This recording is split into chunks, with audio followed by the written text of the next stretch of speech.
नमस्कार। मुंबई से फिर एक बार आपके सामने मैं हूं आपका अपना रविंद्र जैन, देश और जनता के हित में सदैव तत्पर बात करने वाला। बार बार हर बार हमारे जहन में एक ही बात उठती है कि देशभक्ति का जज्बा कब पैदा होगा। भारत 900 साल गुलाम रह चुका है। इसकी यही वजह है देश से प्यार, देश से मोहब्बत हमारे अंदर बहुत कम है। एकजुट होकर अपने देश से जुड़ जाइए, अपनी मातृभूमि को प्यार करिए। जिस तरह आप अपनी माँ से प्यार करते हैं, माँ जिस तरह आपसे प्यार करती है, उसी तरह इस धरती से प्यार करिए। देखिए, इसका बहुत आनंद है। सत्यता का पैसा, शांति का पैसा, बहुत अच्छी नींद आती है, लेकिन लूटमार, वसूली, हराम का पैसा वो नींदें उड़ा देती है। एक कहावत है, चोरी का पैसा गंदी मोरी में ही जाने वाला है, वसूली का पैसा नाच मेरी बुलबुल बोतल में जाने वाला है। और एक और बड़ा इसका प्रभाव है कि आप पैसा लूट रहे हैं किसी भी तरीके से, डरा के, धमका के, फंसा के, तो जब तक आपके अंदर ताकत है, लूट लो पैसा।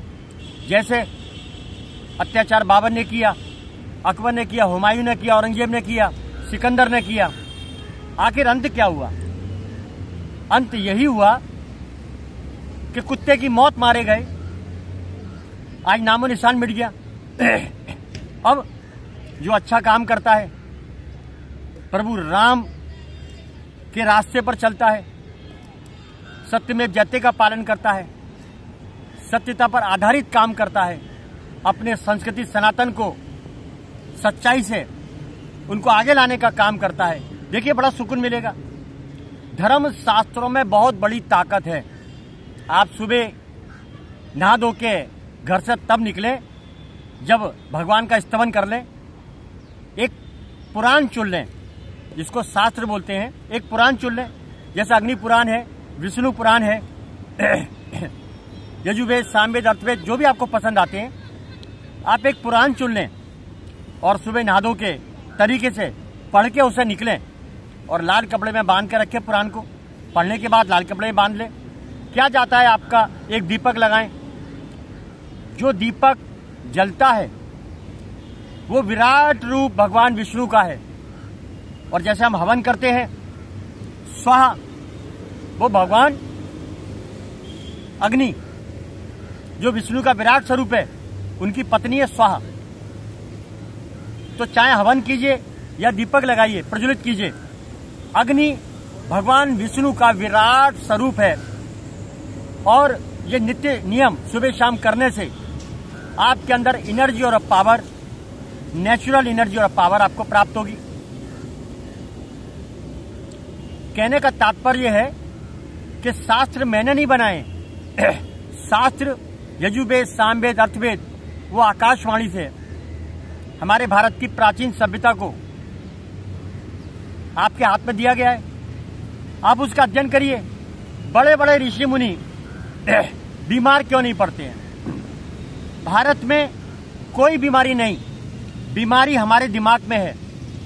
कौन कौन सी बीमारियां? लालच, लोभ, अत्याचार, अहंकार, ये बीमारियां, और इसकी वजह से शरीर पूरा क्रैश हो जाता है। तो बड़े बड़े साधुओं को देखिए जो जंगलों में रहते हैं और सालों साल हो जाते हैं, उन्हें कोई 5 स्टार की सुविधा नहीं मिलती, ना वहाँ कोई एसी है, ना वो कोई डॉक्टर है, ना वो कोई माहौल है खाने पीने का। जंगल में रहते हैं, जानवरों के बीच रहते हैं, फिर भी निरोगी रहते हैं। रोग क्यों नहीं आता है उनको?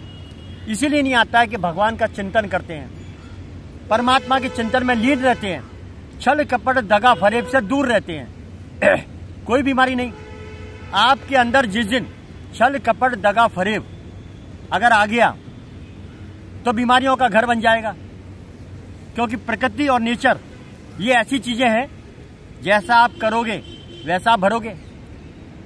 तो मैं यही कहना चाहता हूं शास्त्रों के मुताबिक हमें अपने बंबई को महाराष्ट्र में जो सीएम चुन के आए देवेंद्र फडणवीस, मैं उनसे विनती करता हूं, पूरे मुंबई, ये महाराष्ट्र बहुत बड़ा है इसलिए पूरे महाराष्ट्र की मैं बात नहीं करूंगा, खाली मुंबई संभालिए एक बार आप।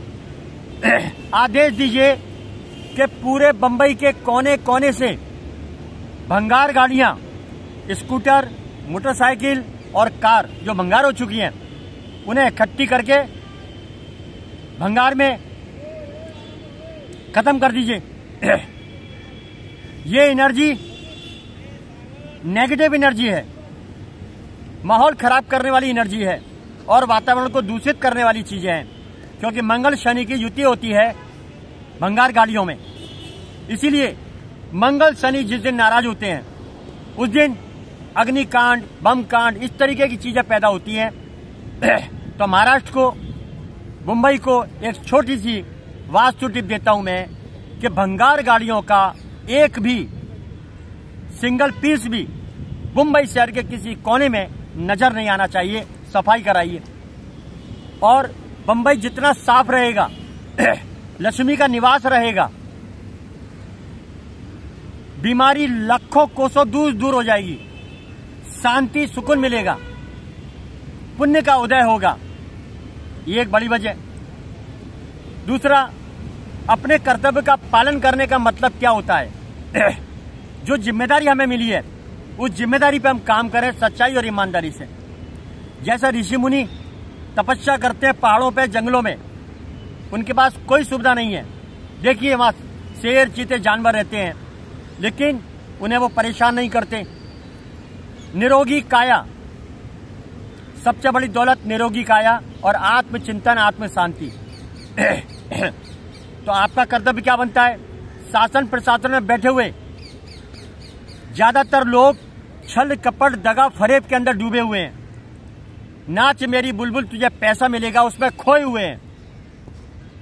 मैं विनती करता हूं ये आदत को सुधार लो, वरना आपके वंश को, आपका वंश पीढ़ी दर पीढ़ी सिधर जाएगा, ऊपर यमराज खींच लेगा और आपका किया पाप आपके परिवार को चुकाना पड़ेगा।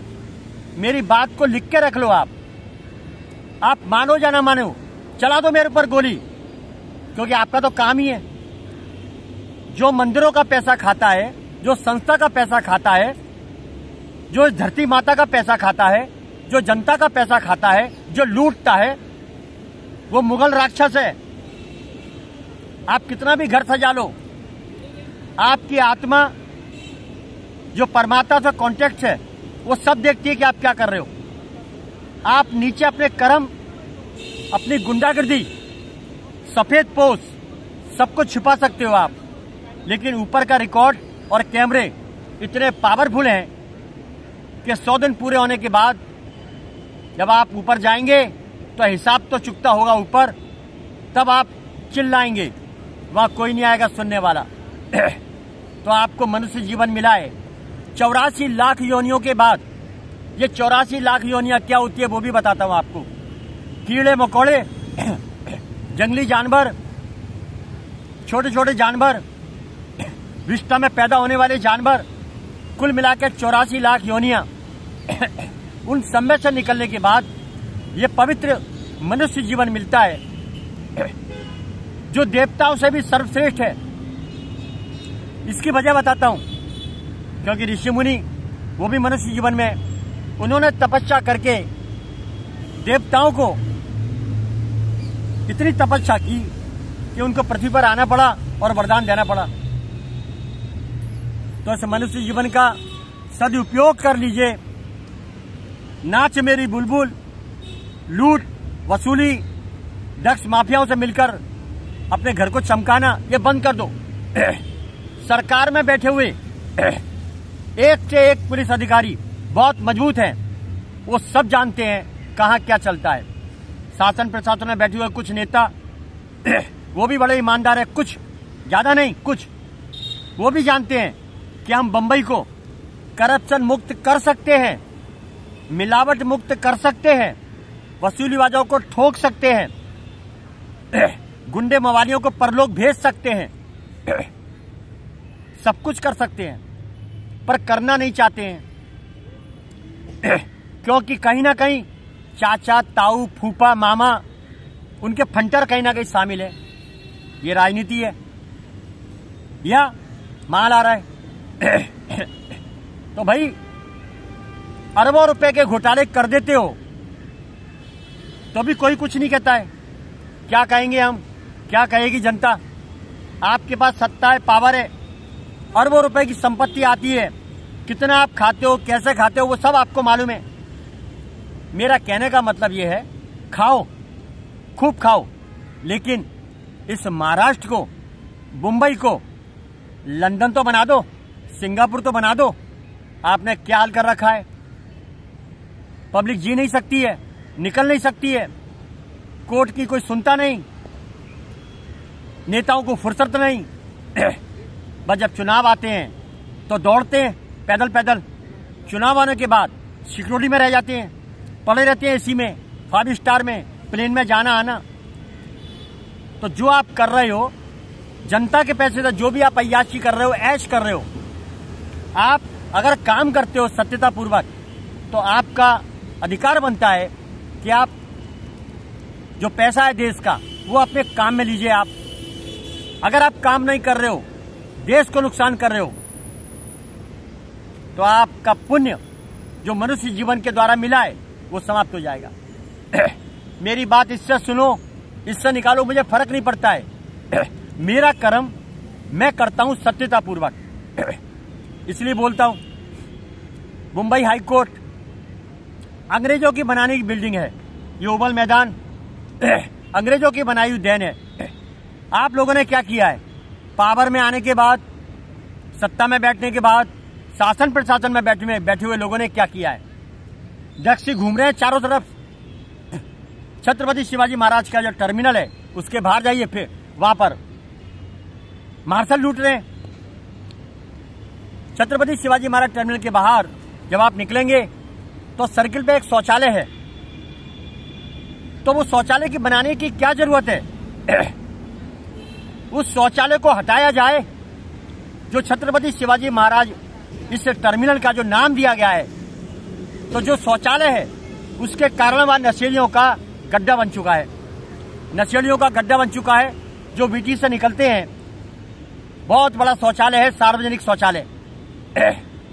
उस शौचालय को हटा के साफ करके वह एक खूबसूरत छत्रपति शिवाजी महाराज की एक ऐसी प्रतिमा लगाई जाए, घोड़े पे बैठे हुए हैं, हाथ में तलवार है, इतनी खूबसूरत मूर्ति लगाई जाए तो छत्रपति शिवाजी महाराज टर्मिनल जो नाम है, तो कम से कम लोगों को मालूम पड़े कि छत्रपति शिवाजी महाराज की मूर्ति लगी हुई है, वही छत्रपति शिवाजी महाराज के आसपास टर्मिनल है।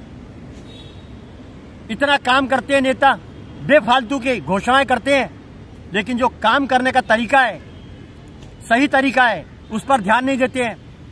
छत्रपति शिवाजी महाराज टर्मिनल पर जब बाहर की पब्लिक उतरेगी तो देखेगी कि छत्रपति शिवाजी महाराज का एक खूबसूरत स्टेचू लगा हुआ है, विशाल स्टेचू लगा हुआ है, तो उन्हें गर्व महसूस होगा कि हम छत्रपति शिवाजी महाराज की नगरी इस मुंबई शहर में पधार चुके हैं, आ चुके हैं, जो बिल्कुल व्यवस्थित है, सुरक्षित है और बेहद खूबसूरत है। आज क्या कर रखा है? बैठ के लोग शासन प्रशासन में, पक्ष विपक्ष में माल बनाने में लगे हुए हैं। लूट मचा रखी है।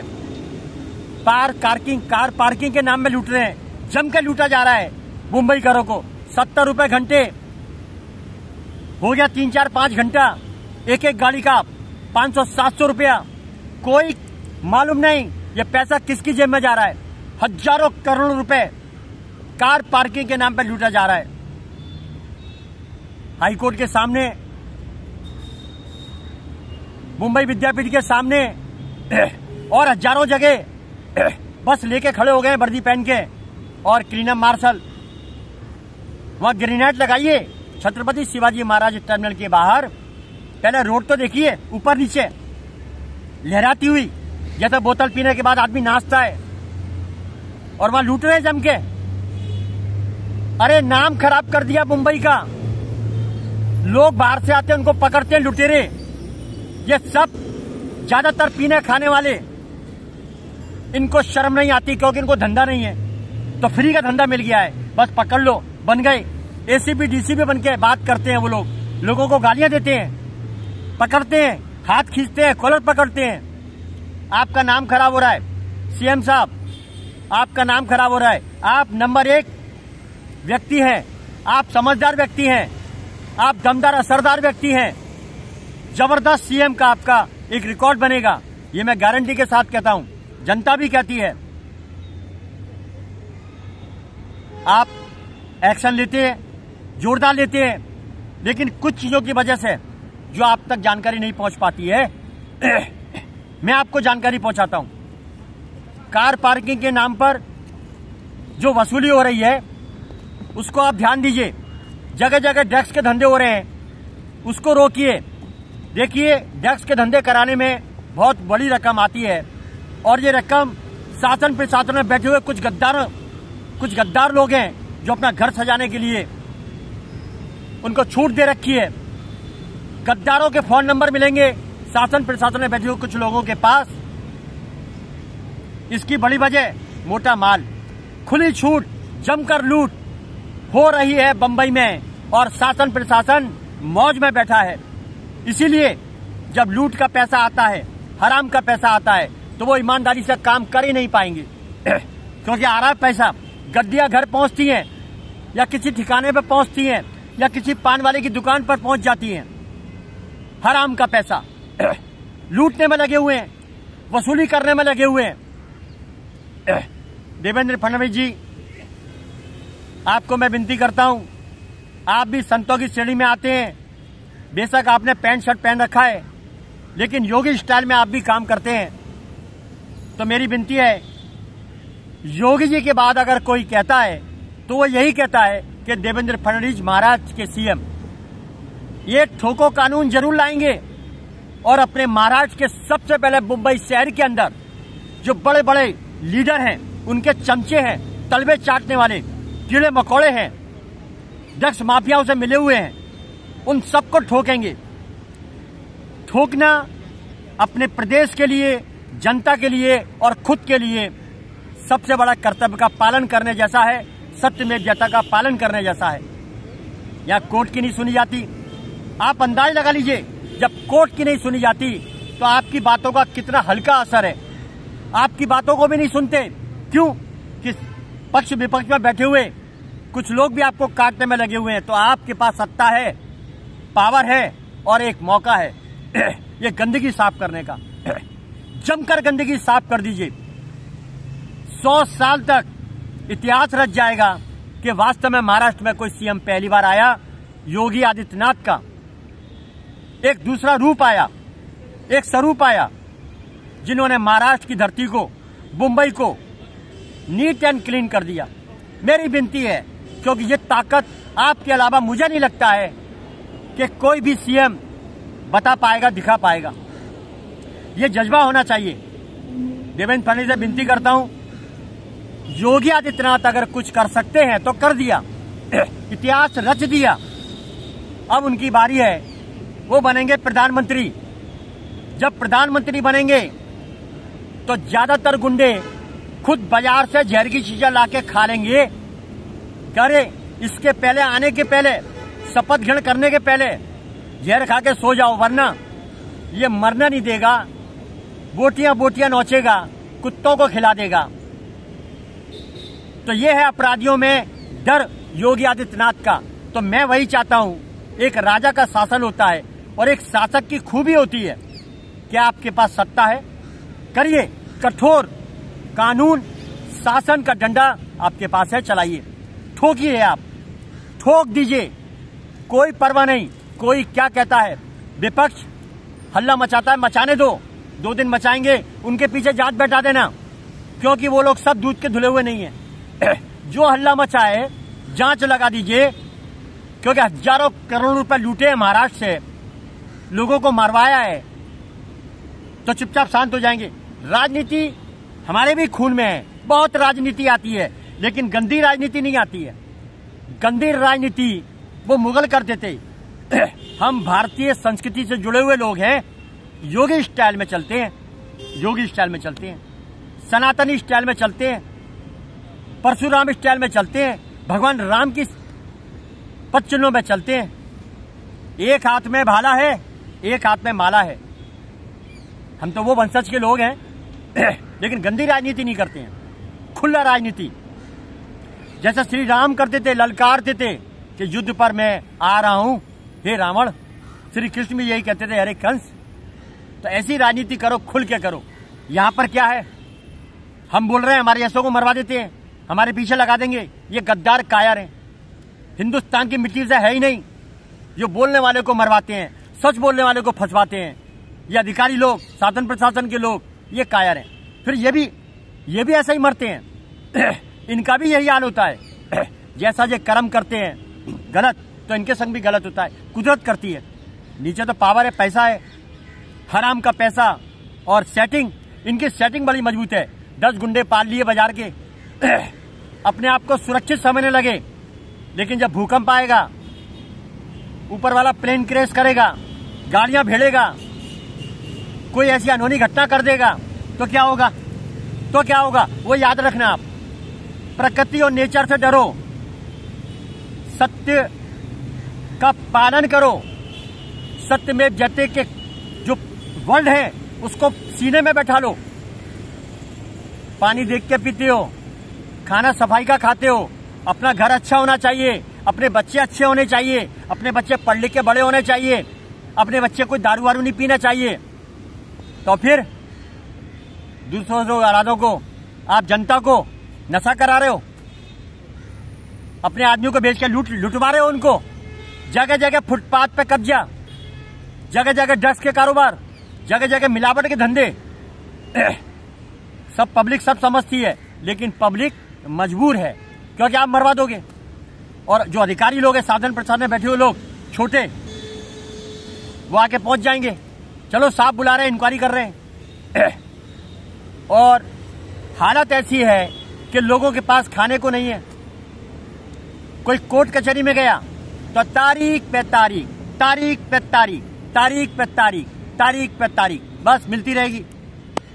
जवानी में केस दर्ज हुआ, बुढ़ापे में फैसला आता है, जब आदमी नहीं बढ़ जाता है। ऐसे ही शासन प्रशासन के लोग हैं, सब मिलके पीछे पड़ जाएंगे। क्यों? कि उनको खाने की, हराम की, उनकी वसूली बंद हो रही है, तो वो उसको फंसा देते हैं। तो याद रखो, फंसाने वालों, आपकी औलादें हैं, आपके भी बच्चे हैं, पोते हैं, पोतियां हैं, बहनें, सब पे अटैक करेगा। पाप का घड़ा जब भरेगा तो कुदरत का हंटर चलेगा, सीधा खींच लेगा, 100 दिन के पहले खींच लेगा। याद रखिए, कम खा लो, गम खा लो, जरूर आपको ऊपर वाला देगा। जंगल में डॉक्टर नहीं होते हैं, लेकिन डिलीवरियां होती हैं। यहां डॉक्टर भी समझ लो, लूटना बंद कर दो। हॉस्पिटलों में जितना पैसा जोड़ रहे हो आप, सोने की ईंटें, चांदी की ईंटें, सब यहीं रह जाएंगे। आप लोगों को बीमार करते हो, आप खुद बीमार नहीं होते हो। ये देखिए, बहुत समझने की बात है। डॉक्टर बीमार नहीं होता है, नेता ज्यादा बीमार नहीं होता है। क्यों? इनको तो माल की गर्मी है, इनको कुदरत, इनका वंश विनाश करती है कुदरत। डॉक्टर हुए, वकील हुए, शासन प्रशासन में बैठे हुए लोग हुए, इन्हें फ्री का खाने में मजा आता है। जन्म सिद्ध अधिकार है फ्री में खाना। भाई मत करो ऐसा, ये पवित्र भूमि है। 14 साल भगवान राम को वनवास हुआ था, लेकिन ईमानदारी से चलते चले गए। ये 14 साल का वनवास उनको एक ताकत देता था कि रावण पर विजय प्राप्त करनी है, जो पूरे विश्व का एकमात्र ऐसा शख्स है जिसे कोई जीत नहीं सकता है। नियम, प्रकृति। तो 14 साल किसको कहते हैं? जो जंगल में मिला वो खाया। और आप लोग सत्ता पर बैठ गए, शासन में बैठ गए, पावर में आ गए, तो गुंडागर्दी चालू कर दी आपने। मुंबई हाई कोर्ट से विनती करता हूं, सख्ती के साथ नियम लागू कर दीजिए। पूरे बंबई में हर फेरीवाली की सख्ती से जांचो, शासन प्रशासन में बैठे उन अधिकारियों की जांच हो जो कार्रवाई नहीं करते, माल लेके पूरे सिस्टम को सड़ाने में लगे हुए हैं। और देवेंद्र फडणवीस से विनती करता हूं, देवो भवा, आप कार्रवाई करिए, मत डरिए, मत सुनिए, सीधे चलिए, चलते रहिए। आपका सिक्का बुलंद है, आपके ग्रह मजबूत हैं, आपका बाल बांका नहीं होगा, कोई कुछ नहीं बिगाड़ सकता है। सत्यता पर चलने पर शक्ति आपको प्रमोट करेगी, शक्ति आपका साथ देगी। क्यों? कि मातृभूमि का आपने स्वागत किया है, मातृभूमि का आपने सम्मान किया है, मातृभूमि की आपने रक्षा की है। इसलिए ठोको कार्रवाई, एक जलवा दिखा दीजिए। यहाँ बांग्लादेशियों का अड्डा बन चुका है, वो हिंदू बनकर रह रहे हैं, कुछ हिंदू भी शामिल हैं, वो उनके अपनी स्टॉल का लाइसेंस हिंदू का है, वो उन्होंने बांग्लादेशी को दे दिया है, वो हिंदू बनकर बेच रहा है। आखिर क्या क्या हो रहा है? ये लालची हिंदुओं, भारत को गुलाम मत बनाओ, ज्यादा पैसे के लालच में अपनी संस्कृति को मत बेचो। और कर्तव्य का पालन करने वालों, याद रखो, हराम का पैसा कहीं दूसरे रास्ते से बाहर ना आ जाए। गंदगी कोई भी घर में नहीं चाहता है, तो गंदा पैसा क्यों ले जाते हो? गटर के पास खा नहीं सकते, तो गटर का पैसा क्यों ले जाते हो घर में? हराम का पैसा, गटर का पैसा, लूट का पैसा, गटर का पैसा। याद रखिए, ये गंदगी आपके जीवन को सड़ा देगी और एक दिन ऐसा आएगा, वंश का वंश मिटा देगी। सत्यमेव जयते पर काम करिए, देखिए, करके देखिए, 6 महीने करके देखिए। मेरा दावा है आप मंदिर नहीं जाएंगे तो भी पुण्य मिलेगा। करके देखिए, बस शास्त्र नहीं पढ़ेंगे तो भी कोई दिक्कत नहीं, लेकिन सत्यदेव जयते का पालन करिए, ईमानदारी से पालन करिए। देखिए कितनी सुकून की नींद आएगी आपको। इन्हीं उम्मीदों के साथ मैं रोज वीडियो के माध्यम से देश और जनता के लोगों को अपनी भावना और अपना दर्द पहुंचाना चाहता हूं। उसके बावजूद भी कुछ बांग्लादेशी मुल्ला अपनी भाषा में मुझे धमकियां देते हैं और कुछ हिंदू 2-4 हैं, कोई बात नहीं, वो तो मिली भगत रहती है। तो देखो भैया, ये भारत है, संस्कृति संस्कारों का अड्डा है, यहां सनातनी रहते हैं। मुल्लाओं, जो भी कहीं से भी हो, आप धमकी मत देना चैनल पर। आपका बांग्लादेश बन चुका है, आपका पाकिस्तान बन चुका है, लेकिन यहां रह के हमें धमकी मत देना चैनल पर, वरना साइबर क्राइम आपके पीछे आपकी धमकियों को नोट करेगा। मुंबई की खास बात है, गुंडागर्दी को फोकस करेगा। जिस दिन मुंबई पुलिस का दिमाग फिर गया, आपको उठा के जमकर ठोकेंगे, याद रखना। क्योंकि मैं आपके बारे में, आपके पाकिस्तान में, आपके बांग्लादेश में जाके भाषण नहीं दे रहा हूं, मैं हिंदुस्तान में बोल रहा हूं। मैं भारत की संस्कृति के एक भूमि पर बोल रहा हूं, मेरा अधिकार है, ये भारत है। तो पर आप काय को धमकी दे रहे हो मेरे को? याद रखिए, कायदे में फायदा है, कायदे में चलिए, फायदा रहेगा। ये भारत भूमि है, याद रखिए। इन्हीं उम्मीदों के साथ मुंबई से मैं हूं रविंद्र जैन, फिर आऊंगा नए विषय के साथ। जय हिंद।